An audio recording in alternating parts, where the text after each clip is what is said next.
And as I started to read Revelation 12, I started getting excited.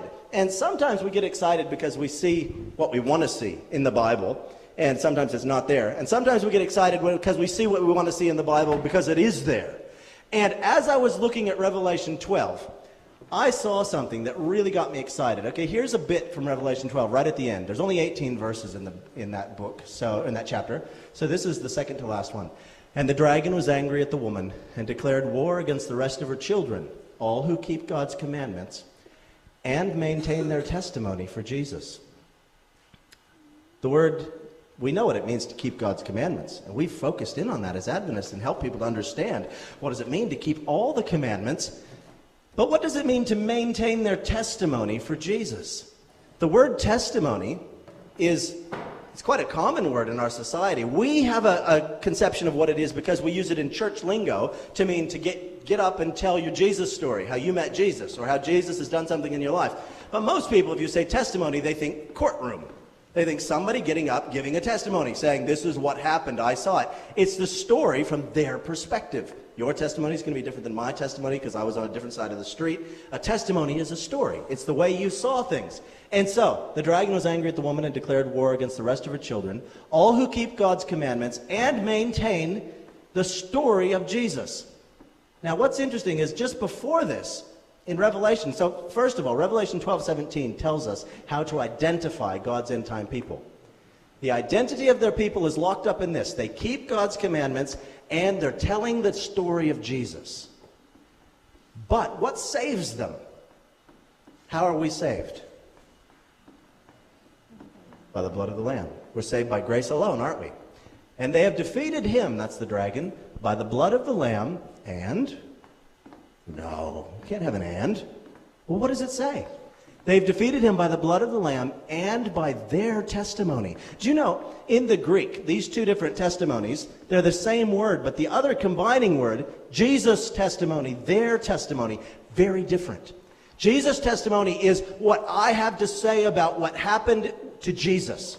My testimony is what I have to say about what happened to me.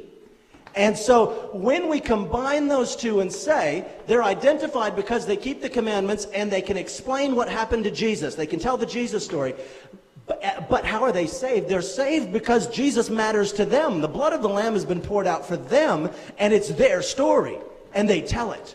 And so the identifying mark of God's end-time people is that they are his storytellers. They are the ones testifying about Jesus. Now, as Adventists, we have Revelation 19:10, and we're really good at understanding prophecy.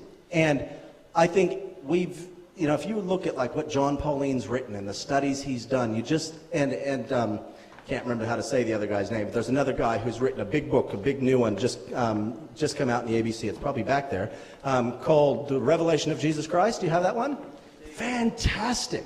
If you have half of $100 bill in your pocket. But it's worth it. I've got a copy, and I've read the Revelation 12 section right through. And that's where I got that idea of the two different kinds of testimonies. But one of the things that I've noticed about Adventist understanding, about our understanding of Revelation and of all prophecy, is we're really good at saying what it means, but sometimes we lock ourselves in and say, that's what it means.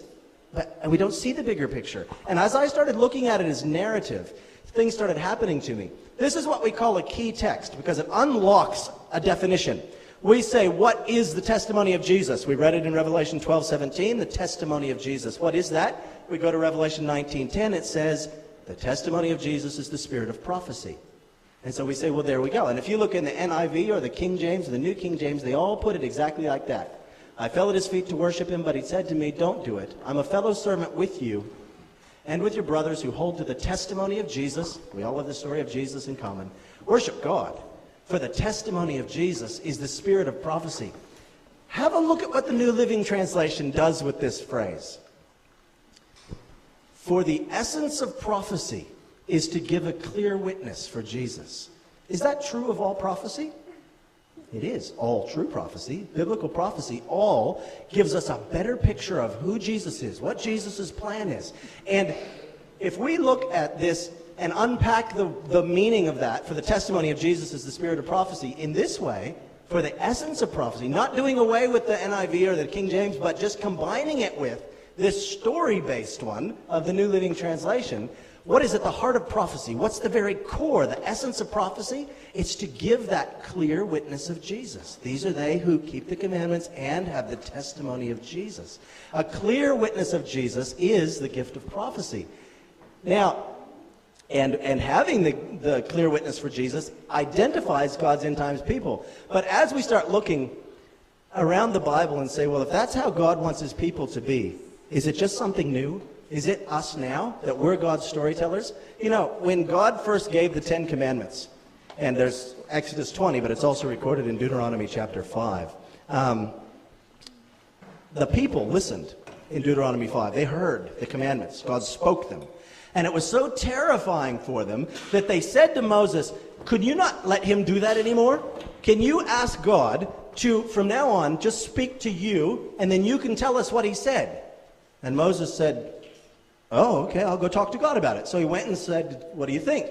And God said, yes. He said, okay, we can do that. Moses, you can be my mediator. You can be a prophet. I will speak through you to the people on one condition. And here's the condition. This is the way the people have to accept and use the truth. You must love the Lord your God. So Moses comes back and says, God's happy to speak to me, or through me to you. But he said this, for you guys, but you must love the Lord your God with all your heart, all your soul, and all your strength. And you must commit yourselves. Why do you think he's saying this? He's saying, don't be disconnected from me because I'm not speaking to you anymore. Don't just let Moses have a personal relationship with me. You have a personal relationship. Keep it alive. And he keeps going. And you must commit yourselves wholeheartedly to these commands that I am giving you today. Repeat them again and again to your children. Talk about them when you're at home, and when you're on the road, when you're going to bed, and when you're getting up. Tie them to your hands, wear them on your forehead as reminders. Write them on the doorposts of your house and on your gates. God says, okay, I'll speak to Moses on one condition. Parents, tell your children. Teachers, tell the parents. Pastors, speak it. Everybody has to be spokesman, because I don't want you just saying, what's God's will? Let's go ask the prophet. I want you to be able to recognize that God's story is still your story, and you need to be telling it. So right from the Exodus, God has said, my people are telling my story. And as you look through the Old Testament, one thing that's very clear is the people around Israel knew their story.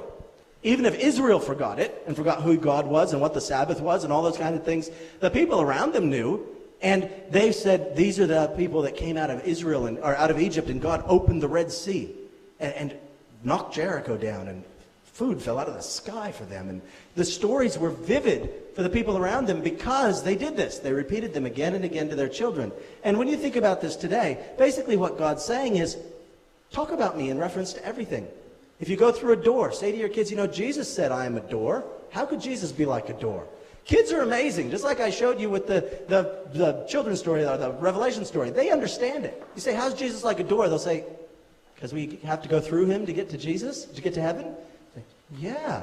You sit down on a chair. How's Jesus like a chair? Well, because when we sit in his arms, we can really rest. And yeah. You know, how's Jesus like a wall? Well, because he keeps us strong and he holds the roof up. And, you know, all kinds of things. Kids can just see spiritual things. And the more you ask questions and the more you say to them, Jesus is here, Jesus is involved in this, and you constantly are telling the story, repeating them again and again to your children, and tying them to your actions, wearing them in your thoughts, writing them on the doorposts of your house, anywhere that you can, so that kids recognize that this is our story.